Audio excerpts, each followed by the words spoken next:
guys, in this tutorial we'll discuss how we can download your entire WordPress media library in a single click. So you can see this is our WordPress website and this is our media section, WordPress media library. All of these media images are available over there, and we are going to download entire media library. Okay, so how we can do that? Just go to the plugin section and click on add new. Okay, and after that we need to install a plugin called export media library. Okay, something like this, export media library.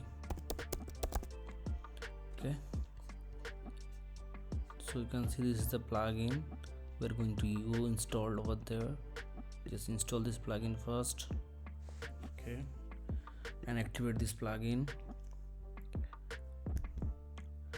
Okay, now the plugin has been activated, you can see, and once plugin activated, go to the media and you can see the option for export.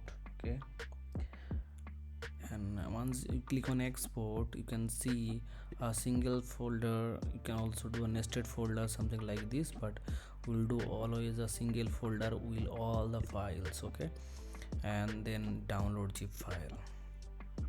Now you can see it's getting downloaded. Okay, so it's going to download in a single click. So once you click on it, you can see your entire WordPress media. Now you can see all your WordPress media is available over there. So this is something we can easily export our WordPress media library in a single click. That's it. Thank you.